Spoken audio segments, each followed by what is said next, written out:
आपलं स्वागत करतो। छत्रपती संभाजीनगर जिल्ह्यामध्ये पिण्याच्या पाण्याचा प्रश्न अतिशय गंभीर बनलेला आहे। पिण्याच्या पाण्यासाठी 10 ते 12 दिवस महिलांना वाट पाहावी लागते, संभाजीनगरकरांना वाट पाहावी लागते आणि त्यामुळे शिवसेना उद्धव ठाकरे गटाकडून पाण्यासाठी आंदोलन केलं जाते।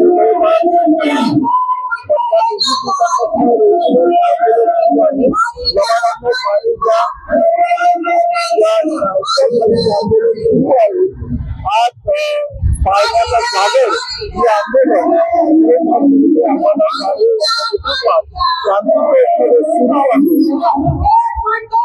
अंडे देऊन महिला मोठ्या प्रमाणात या आंदोलनामध्ये सहभागी झालेल्या आहेत।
शिवसेना उपनेता ज्योतिराव ठाकरे यांच्याकडून जाऊन घेऊया यांच्या पाण्याच्या आंदोलनाबद्दल संभाजीनगरमध्ये आंदोलन सुरू आहे।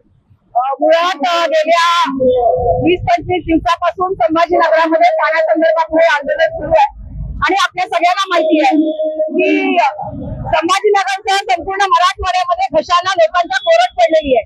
या माध्यमातून आपण पाहतो ज्या सरकारने मोठ्या मोठ्या वल्गना केल्या त्या वल्गना पूर्ण करता आल्या नाहीत, परंतु माणसाची जगण्याची मूलभूत गरज जे पाणी आहे ते पाणी सुद्धा आजच्या महिलांना आजच्या या ठिकाणी नागरिकांना मिळत नाहीये। घशाला कोरड पडलेली आहे आणि उशाला धरण आहे अशी बिकट अवस्था या माध्यमातून आपल्याला सगळ्यांना पाहायला मिळते।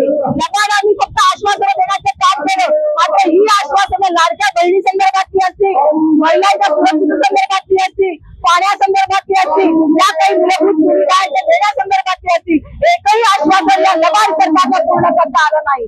फक्त लोकांना भूलभुलैया करून आश्वासनांची खैरात करणं आणि त्यांना फक्त आश्वासनांचा भूलभुलैया दाखवणं, याच्यावरती मतं मागून घेणं, आपली सत्ता खेचून आणणं एवढं फक्त लबाडांनी केलेलं आहे आणि त्याबद्दलचा आक्रोश गेले 25 दिवसापासून संभाजीनगरामध्ये आपल्याला दिसतोय। आमचे विरोधी पक्षनेते सन्माननीय अंबादास दानवेदादा यांच्या नेतृत्वाखाली संपूर्ण संभाजीनगरात गेले 25 दिवस सातत्यानं रोजच्या रोज पाण्याचं हे आंदोलन सुरू आहे। पाण्यासंदर्भातला आक्रोश एवढा आहे की आता जनसामान्य म्हणतात मला राग येतोय या प्रशासनाचा, मला राग येतोय मनपा प्रशासनाचा, राज्य शासनाचा, मला राग येतोय ज्यांनी मोठी मोठी स्वप्न दाखवली त्या केंद्र सरकारचा।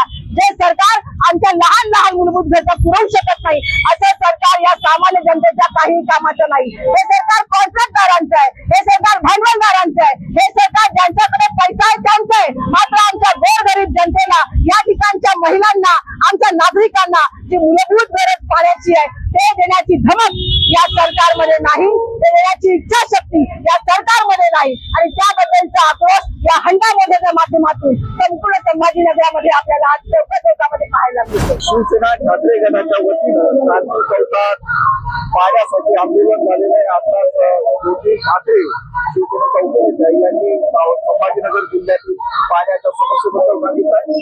महानगर लाईव्ह साठी उमेश खंडाळे, छत्रपती संभाजीनगर।